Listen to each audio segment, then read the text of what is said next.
Comme chaque maman, on a envie toujours d'être une bonne maman et on se donne à fond. Sauf qu'en fait, c'est à quel prix en fait? On veut que nos enfants soient épanouis, qu'ils aient confiance en eux, qu'ils se sentent aimés, en sécurité, et ça c'est complètement normal.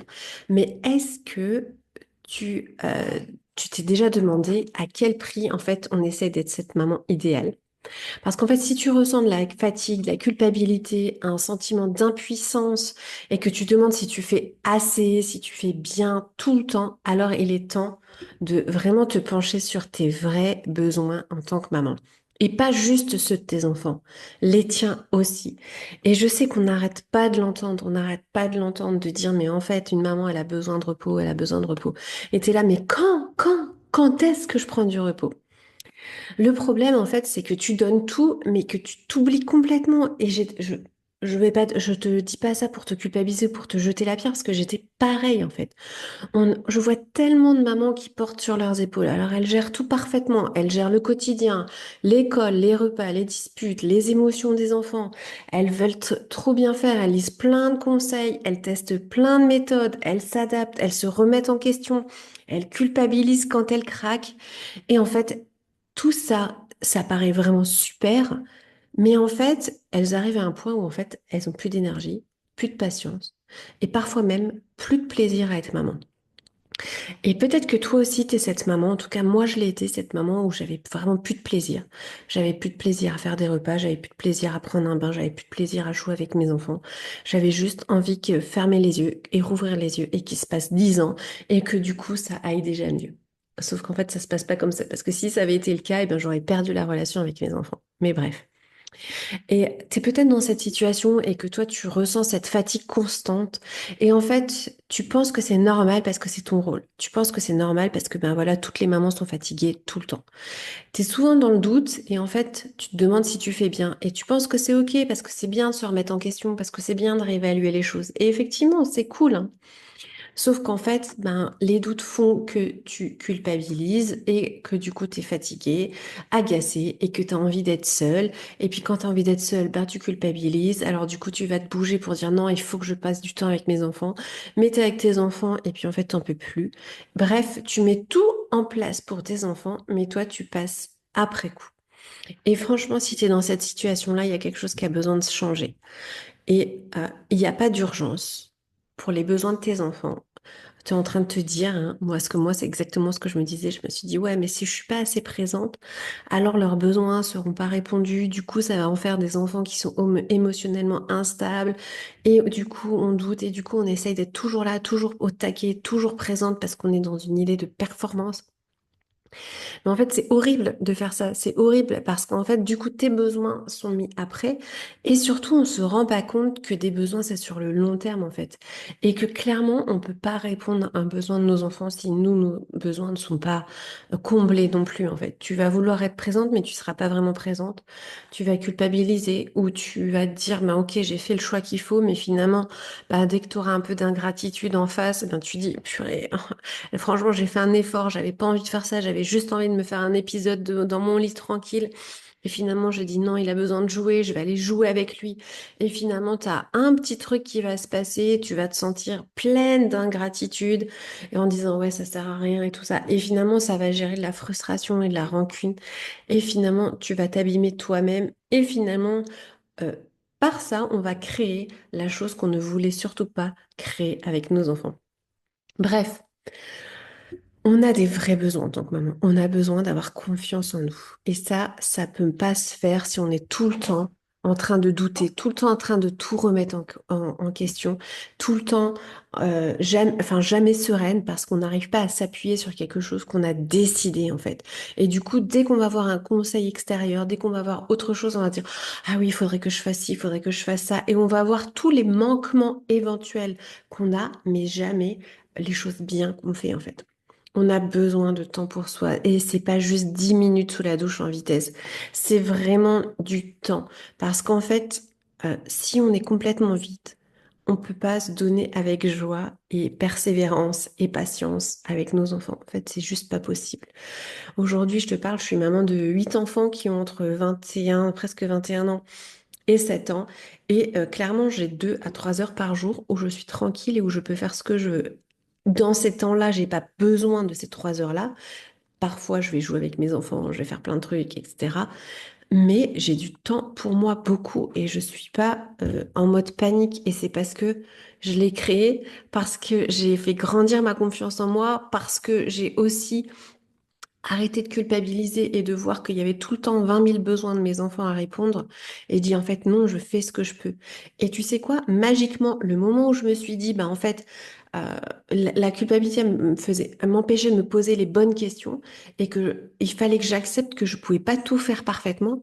Et magiquement, le jour où j'ai accepté que je pouvais pas faire tout parfaitement, magiquement, le fait où je disais, bah, en fait, il y a des besoins de mes enfants, ils vont être différés. Il y a des besoins des enfants qui seront pas assouvis. Il y a des besoins, etc., je vais temporiser.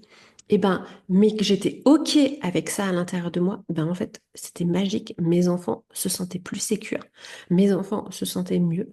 Mes enfants exprimaient leurs besoins, mais ils comprenaient complètement le délai parfois dans lequel je répondais à ces besoins ou pas. Et ça les aidait en fait d'avoir été écoutés dans leurs besoins et de leur fixer un délai en disant bah écoute oui, écoute qu'est-ce que t'en dis qu'on voit ça tout à l'heure ou demain ou en fonction du besoin. Et du coup ça les aide en fait parce que du coup j'ai le temps et du coup je vais vraiment faire ce qu'ils ont besoin, mais simplement pas dans le timing immédiat. Et le fait que je sois claire et que j'ai confiance en moi à ce sujet-là, ben en fait ça les a sécurisés de fou quoi. On a besoin aussi en tant que maman d'avoir une vision très claire de nos forces, de qui on est, de ce qu'on veut dans notre vie, pour nous aider à économiser de l'énergie et pour gérer les choses qu'on choisit de gérer.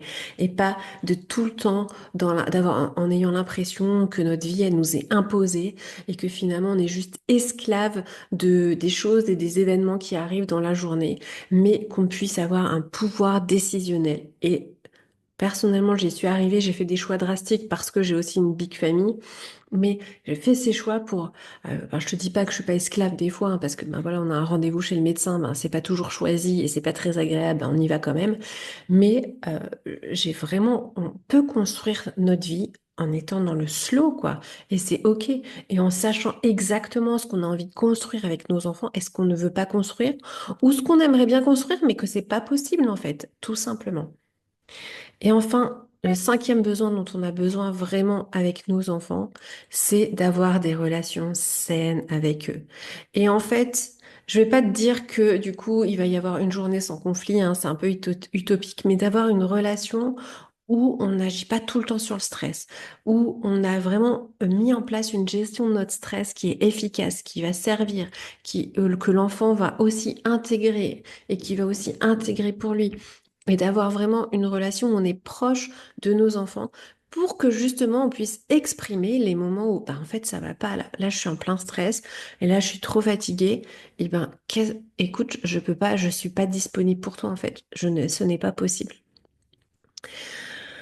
La première chose, alors comment on fait pour transformer tout ça? En fait, la première chose, c'est qu'on ne peut pas tout donner à nos enfants sans qu'on se remplisse.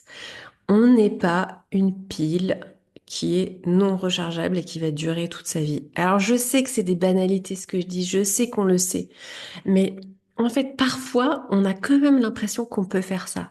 Ah, je peux encore juste faire cette petite chose-là. Non, mais je lance juste une dernière machine et après, je vais me reposer. Comme ça sera fait. Comme ça, demain matin, je serai tranquille. Le problème, c'est qu'en fait, on va avoir la machine dans la tête. On dit, ouais, mais quand même, ça serait bien peut-être qu'elle sèche ce soir. Comme ça, toute la nuit, elle a séché. Et comme ça, demain, ben, en fait, je peux relancer une autre machine parce que c'est vrai que ça aurait été bien vu que je vais bientôt nettoyer les draps. J'aurais besoin d'avoir la machine vide et tout. Et en fait, on se repose pas, c'est pas vrai, on fait pas ces choix-là. Et on se remplit pas parce qu'on essaye d'optimiser notre temps, parce qu'on essaye d'être le plus efficace, on pense qu'on va économiser notre énergie en étant hyper organisé, hyper efficace. Mais en fait, on va se dire, ah bah ouais, non, mais je fais juste ça parce que vraiment ça m'arrange. Et en fait, eh bien, si on fait ça aujourd'hui, bah demain, on va refaire une autre chose en fait. Alors que la chose qu'on peut choisir de dire, bah écoute, tant pis quoi, tant pis, la machine, bah, elle attendra 24 heures. Et en fait, tout ce que tu fais pas aujourd'hui, c'est aussi du temps que tu gagnes en repos. Et ne t'inquiète pas, tu vas aller faire les choses qui sont urgentes. Mais le piège de dire non, mais je fais juste ça pour pouvoir me reposer, c'est qu'en fait, à vrai dire, tu te reposes pas. C'est pas vrai parce que tu vas faire autre chose. Et si c'est pas le lendemain, ce sera le surlendemain et tu vas faire comme ça. Et tu vas peut-être avoir un sentiment de satisfaction de toutes les choses accomplies, mais c'est parce qu'en fait, c'est ce qu'on nous demande. On nous dit que ben, on est accompli en tant que maman quand on a rempli plein de tâches, quand on a fait tout, quand on est à jour, quand on est au top. Mais en fait, on y perd notre santé clairement. On est des mamans qui ne sont pas parfaites, mais qui grandissent. Et de la même manière que notre enfant, il grandit et qu'on l'accompagne à grandir, ben nous, on grandit aussi en même temps que nos enfants. Et ça nous permet aussi de combler nos besoins. Et que peut-être des choses que tu galères à faire aujourd'hui avec ton enfant, comme par exemple avoir une conversation où tu vas l'aider avec sa gestion émotionnelle, bah, au fur et à mesure que toi tu vas grandir, que tu vas gérer tes émotions et que tu vas savoir ce qui est important pour toi, bah, tu vas pouvoir l'aider, ton enfant accompagné. Donc en fait, avoir du temps pour toi, c'est un outil éducatif, c'est un concept éducatif puissant parce que du coup, ça va te permettre d'être beaucoup plus impactante parce que tu auras vécu des choses à l'intérieur de toi, tu auras eu le temps de pas être en mode robot toute la journée, de pas pouvoir réfléchir, tu auras eu du temps pour intégrer ce qui se passe à l'intérieur de toi. Et ça se passe en prenant du temps.